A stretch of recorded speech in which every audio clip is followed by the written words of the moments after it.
Assalamualaikum warahmatullahi wabarakatuh. Halo semuanya, perkenalkan saya Erna Nursafitri, mahasiswa S3 Prodi Pendidikan IPA FMIPA UNES.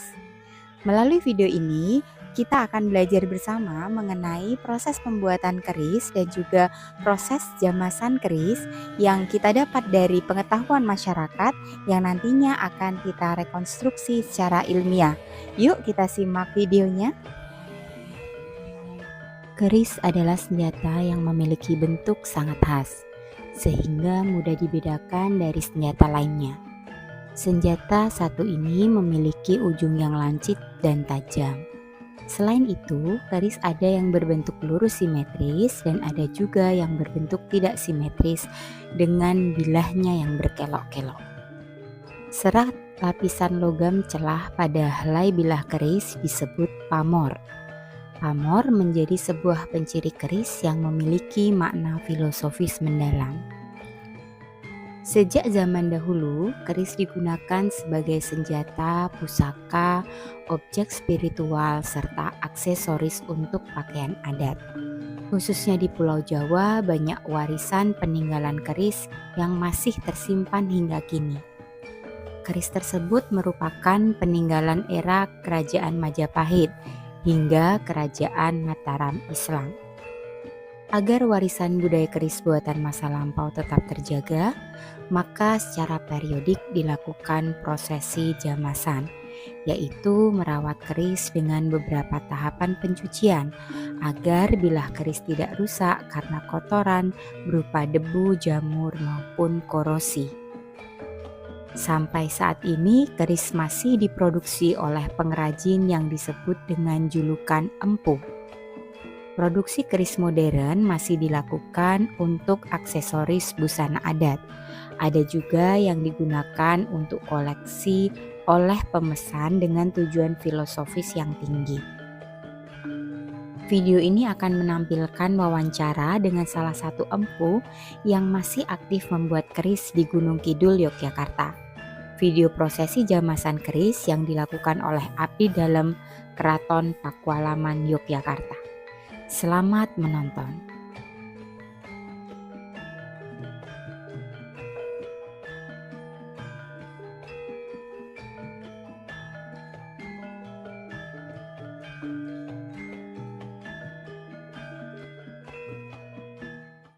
Perkenalkan, saya Erna. Di sini saya tertarik untuk mempelajari bagaimana cara pembuatan keris. Mungkin perkenalan dulu ya Pak Lis, dari asmanipun. Saya Godo Priyantoko, pembuat keris di Desa Kajar 2 Karangtengah, Wonosari Gunung Kidul. Sudah lama Pak membuat keris Pak? Kalau dari belajar sudah kurang lebih 12 tahun. Untuk tahapan pembuatan kerisnya itu awalnya berapa Pak? Dari awal pembuatan keris itu kita yang dinamakan ngulek pamor. Jadi ngulek pamor itu campuran antara besi dan nikel. Besi dan nikel itu disatukan dan tempa-lipat biar menghasilkan serat yang bagus, biar menghasilkan sap-sapan yang banyak, karena sap-sapan yang banyak itu yang akan menghasilkan keindahan dalam bila. Kan itu ditempa ya Pak, ya. Dipanaskan gitu. Ya, Itu dipanaskan. untuk mengira-ira panasnya segini, ngoten. Ya, Betul, Pak. itu tadi tidak bisa memperkirakan dengan dengan kayak beberapa ribu derajat untuk melelehkan itu kita tidak bisa memastikan, tapi kan kita dengan rasa, dengan kira-kira, kira-kira tanda lelehnya itu seperti ini, itu dengan kira-kira. Berarti dari sini nanti menjadi seperti ini gitu, kemudian dicampur baru nanti dibentuk, baru dibentuk. Nanti kalau misalnya panasnya itu kurang, itu jadinya gimana Pak? Dia tidak akan lengket. Jadi tidak akan menyatu. Tidak akan menyatu. Antar komponennya tadi, antar bahannya tadi. dan kuncinya kan di pemijaran. Dan kita harus menguasai pemijaran. Karena pemijaran itu akan menghasilkan bagus dan tidaknya si keris kan gitu. Bagus dan tidaknya kematangannya itu. Iya. Berarti proses gitu. Ya. Semakin banyak pengalaman, semakin Pemijaran yang seperti apa akan menimbulkan seperti apa itu sangat penting untuk dipelajari bagi saya. Jadi kan dipanaskan sambil dipukul-pukul ngoten Pak nggih. Ya, Ada alat khusus Pak kalau Ada. itu. alatnya palu, Oh, gitu. ada paron. Kemudian ini berarti pembuatannya manual nggih Pak nggih, semua dengan Mukulnya manual. sampai karena tadi pakai rasa nggih, jadi gimana pasnya ngoten nggih. Soalnya kita mau pakai mesin juga banyak penikmat keris, pecinta keris tidak suka dengan tempaan mesin. Jadi katanya rasanya kurang. Oh, gitu. Nggih. Oh, kalau habis ditempa panas sudah tahu bentuknya itu, setelah itu prosesnya diapakan Pak biasanya? Nah, nanti kalau setelah jadi ini kan hasil ditempa tadi. ini hasil akhir, tapi ini kan belum dimunculkan perbedaan antara nikel, besi, baja. Nah, yang menimbulkan perbedaan itu kita diwarangkan. Jadi dimunculkan itu biasa keris itu diwarangi untuk memunculkan pamor. Nah, kenapa Pak diwaranginya, diapakan? Nah, itu kan biasanya kalau orang pewarang itu biasanya ada pakai jeruk, air jeruk nipis, terus ada obatnya juga. Salah satunya kayak asli campurannya. Makanya orang yang melihat keris terkadang kan tidak diperbolehkan untuk memegang bilah. Karena apa?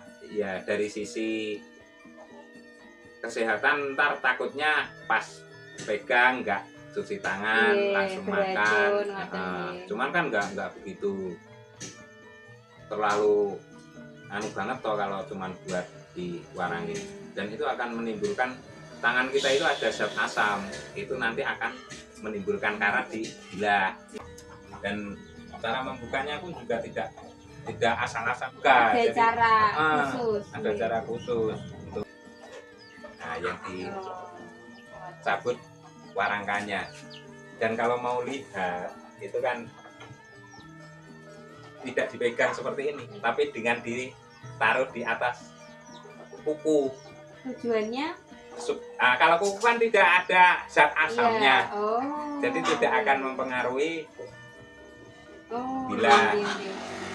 Saya pernah baca itu ada proses menggerinda, mengamplas atau apa gitu. Gerinda. Itu prosesnya setelah apa gitu Pak? Ya setelah hampir jadi finishing. Setelah ini tadi. Kalau ini kan udah selesai. Ini kan tadinya dibentuk tapi masih seperti contoh ini. Nah ini kan tinggal nanti merapikan, dibentuk seluas mungkin. Kalau zaman dulu nggak ada batu gerinda ya diungkap. Diungkap itu apa ya? Asah. Makanya kalau zaman dulu tahunan toh bikin keris itu tahunan. Kalau empu-empu dulu karena apa? Karena nggak ada teknologi. Sekarang membantu ya teknologi. Ya sangat-sangat membantu kalau teknologi. Gerinda nih kalau di pembuatan keris ini. Kalau di gerinda itu tujuannya apa Pak? Biar selain membentuk itu apa biar ya lebih untuk meratakan. Meratakan. Jadi proses pembuatan keris itu sangat panjang. Dari tempat lipatnya itu menghasilkan layeran berapa layer, berapa sap-sapan, dan setelah itu baru membentuknya. Ntar kalau udah membentuk meratakan gerinda tadi. Ya dengan gerinda itu tadi. Berarti sudah posisi di gerinda. Ini udah jadi. Udah jadi. Tinggal memunculkan pamornya. Tinggal memunculkan pamor. Nanti selanjutnya biar muncul pakai yang tadi ada air obat-obat itu tadi, ada air kelapa, air untuk membersihkan kalau zaman dulu. Nggih. Tapi kalau sekarang kan banyak orang itu yang biar lebih cepat, itu terkadang kan pakai arsenik, pakai apa air perasan jeruk nipis gitu. Kalau saya tuh pernah baca itu juga Pak, disepuh. Nah itu itu sepuh itu akhir ya? Atau pribadi? kalau saat posisi seperti ini baru disepuh. Diapain itu Pak? Dibakar. Nggih. Terus ini kan besi ini kan kalau belum disepuh tembung dikeraskan lagi kan gitu. Ini nanti jadinya beda. Oh. Karena ini kan pamornya kan kesannya kan tidak rata, dia kesannya kan timbul gitu.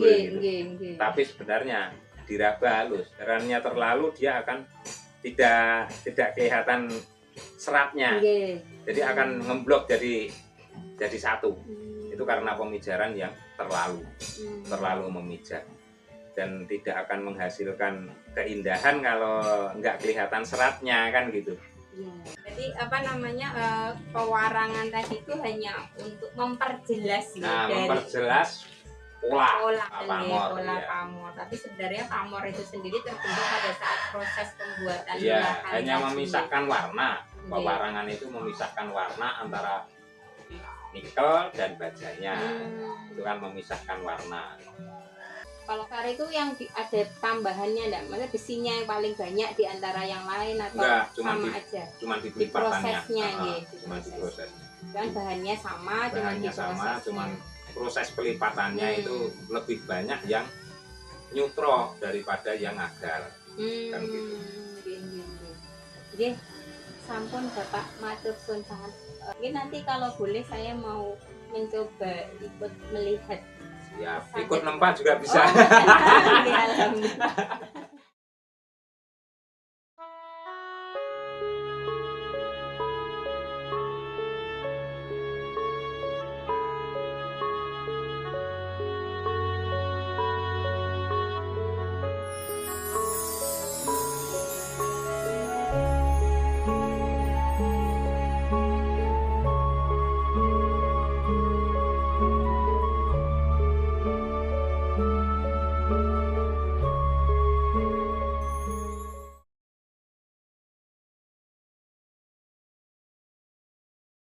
Assalamualaikum warahmatullahi wabarakatuh. Nggih. Dalem nepangaken asma kula Mas Bekel Suro Amijaya sebagai abdi dalem utawi prajurit dalem Pura Pakualaman.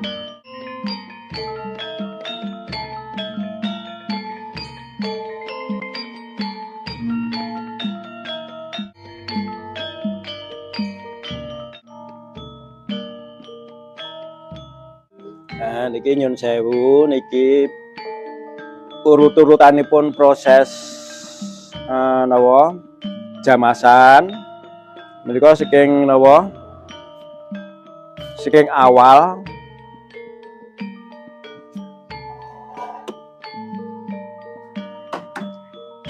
amargi menika kagem untuk sementara sekitar 10 sampai 15 menit dipun dikum utawi dipun rendem amargi supados tayang-tayangipun menika saged radi kendho.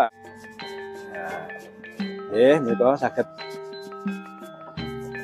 tayangipun saged ical. Menika sampun ical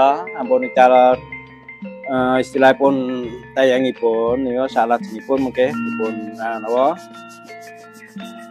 dipun bareng nggen toya ingkang tasih resik.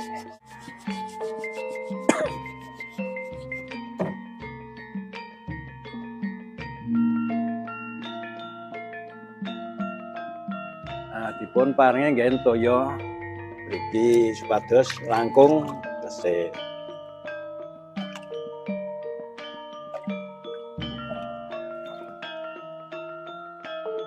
Menika tayang sampun resik, menika salajengipun menika dipun tus rumiyin. Dipun tus mengke menawi sampun atus mengke laptoyo salajengipun mungkin dipun proses ningalaken apa jenenge pamoripun nggih.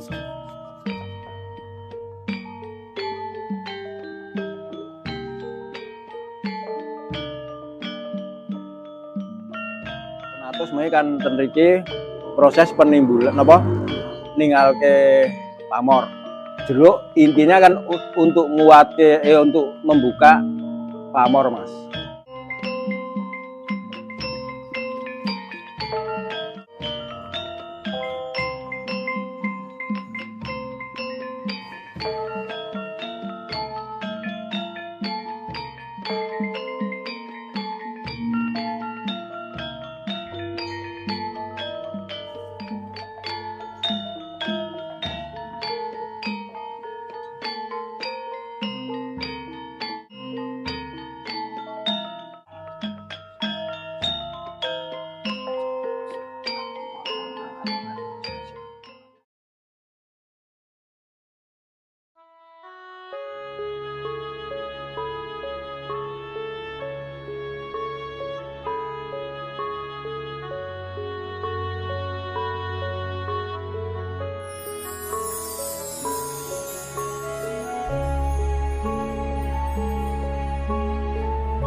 Sekian video mengenai pembuatan dan juga prosesi jamasan keris. Semoga kita bisa mengambil manfaat. Terima kasih. Wassalamualaikum warahmatullahi wabarakatuh.